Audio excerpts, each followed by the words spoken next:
抹茶の蒸しパンを作りました。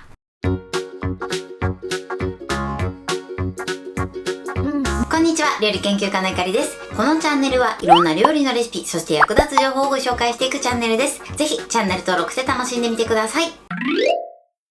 今日は抹茶の蒸しパンを作りたいと思います。はい、ということで今回は蒸しパンシリーズでございます。今回の蒸しパンは抹茶味なんですけれども、上に甘納豆をトッピングして作りたいと思います。今回の蒸しパンもホットケーキミックスで作れて、かつフライパンで簡単に作れるレシピです。ぜひ最後まで楽しんでみてください。それではどうぞ。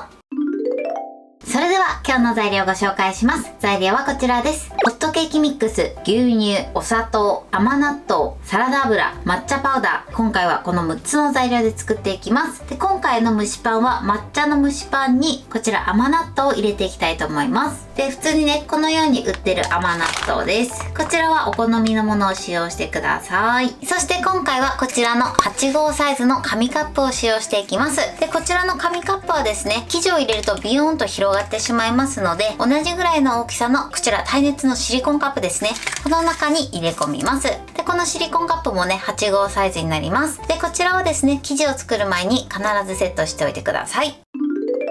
それでは早速作っていきます。まずね、今回抹茶パウダーを使うんですが、この抹茶パウダーは非常にダマになりやすいです。なので初めに牛乳と混ぜておきましょう。まず抹茶パウダーに牛乳を少し加えます。そしてよく混ぜましょう。で、ポイントは少しずつ牛乳を加えてよく混ぜることです。で、ダマができないようにね、しっかりめに混ぜてください。で、このくらい混ぜたらもう少し牛乳を加えます。そして混ぜます。で、このぐらい混ぜたら一度電子レンジ 600W で15秒加熱します。はい、15秒加熱しました。そしたらね、もう一度よく混ぜてください。一度ね、こうやって加熱していただくと綺麗に溶けやすくなります。はい、で、綺麗に混ざれば OK です。そしたらまた少し牛乳を加えます。そして混ぜましょう。はい、OK です。このぐらいね、牛乳と同じぐらいのシャバシャバ感になれば OK です。こんな感じ。このように綺麗にね、ダマができないように混ぜておいてください。それでは続いて別のボウルに牛乳と、あとはね、こちらの抹茶を入れます。そしてここにサラダ油。で、あとはお砂糖を加えます。で、こちらをよく混ぜましょう。はい、これでお砂糖のシャリッという感じがなくなれば OK です。そしたらここにホットケーキミックスをふるって加えます。そして泡立て器でダマができないようにしっかり混ぜてください。はい、OK です。このように綺麗に混ぜてください。先に抹茶を溶かしたことでダマができず綺麗な生地に仕上がります。生地の準備はこれで OK です。それではね、用意しておいたこちらの型の中に生地を入れていきます。生地入れるときはね、スプーンで入れていきます。だいたい8分目ぐらいまで入れてください。はい、こんな感じです。では残りも同じように生地を入れていきます。はい、生地を入れました。今回の分量でいくと約8個分になります。1個ね、少しだけ生地がね、少ないんですけれども、だいたい7個から8個ぐらいできるかなと思います。それではこちら甘納豆を上にトッピングしていきます。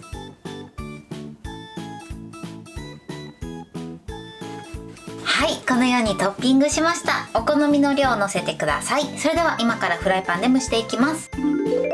それでは早速フライパンで蒸していきます。まずフライパンの底から1センチぐらいのお水を注ぎ入れます。火にかけます。そしてまずこちらの水を沸騰させます。はい、沸騰しました。で、沸騰したら一度火を止めます。この時に湯気がブワッと上がってくるので、やけどしないように注意してください。そしたらここに肩をね、並べていきます。やけどしないように注意してください。で、このように並べたら蓋をします。そして火にかけます。で、火加減は中火でこのまま10分蒸していきます。火加減はこのぐらいの中火です。はい、10分経ちました。そしたら火を止めます。そして蓋を開けます。オープン。はい、こんな感じで美味しそうに仕上がってます。そしたらね、竹串を刺してください。で、で、この時に生の生地がついてこなければ OK です。そしたら型を取り出します。で、この時にもしねまだ蒸されてない場合は追加で2分ずつ加熱してみてください。で、取り出す時もですね熱いのでやけどしないように注意してください。少しね粗熱が取れてから取り出していただいても OK です。はい。で、フライパンから取り出したら型から取り外します。そしてこのように網の上に置いて少しね粗熱を取って、かつこの側面が少し濡れてるのでこちらを乾かします。こんな感じでとても美味しそうに仕上がりました。これで完成です。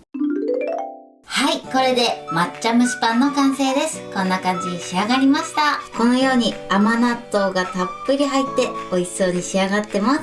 そして蒸しパンもふわふわに仕上がってます。断面はこんな感じです。それでは早速いただきたいと思います。では手づかみで失礼します。すごくふわふわです。ではいただきます。この甘納豆と抹茶の生地がすごく合います。美味しい。そしてとてもふわふわです。はい、ということで今日も美味しく仕上がりました。今回のポイントです。まず抹茶なんですけれども、必ず牛乳で溶いてから使うようにしてください。結構ね、抹茶パウダーはダマになりやすいので、少しずつね、牛乳をなじませて溶かすようにしてください。この時ね、電子レンジで少し温めていただくと溶けやすくなります。あとはですね、材料を加えたらその都度よく混ぜるようにしてください。そして全部生地を混ぜ終わったら、カップのだいたい8分目ぐらいまで生地を流し込んでください。その後ですね、今回トッピングで甘納豆を乗せました。こちらはお好みで乗せてみてください。あとはですね、さつまいもとか乗せていただいても美味しく召し上がっていただけると思います。そして蒸す時の蒸し時間に関してなんですけれども、こちらはですね、フライパンの大きさとか形によっても適正な蒸し時間が変わる場合があります。なので蒸し終わった後は一度竹串を刺して生の生地がついてこないかチェックしていただけたらと思います。そして蒸している最中に途中でお湯がなくなってしまった時は追加でお水を加えてそのまま蒸し続けてください。あとは軽く粗熱を取って召し上がっていただけたらと思います。今回ね、上に甘納豆を乗せたんですけれども、中にね、あんこを入れたりしても美味しく召し上がっていただけると思います。そして甘さに関してなんですけれども、こちらはお好みで調整していただいて OK です。今回甘納豆も上に乗っているので、食べた感じしっかり甘みがついている感じです。なので甘さを控えめにしたい場合は、お砂糖を 10g ほど控えていただくといいかなと思います。材料は手軽で作り方もすごく簡単です。とても美味しいので、ぜひ作ってみてください。はい、ということで今日は抹茶蒸しパンを作りました。私のチャンネルでは他にもたくさんいろんな動画を配信してます。ぜひチャンネル登録して楽しんでみてください。そして Twitter、インスタ、Facebook、TikTok、こちらにもいろいろアップしていますので、ぜひいいね、フォロー、シェアしていただけたら嬉しいです。よろしくお願いします。ということで今日はこの辺で終わりたいと思います。本日も最後までご視聴いただきありがとうございました。ぜひグッドボタンもよろしくお願いします。それではまた次回の動画でお会いしましょう。バイバイ。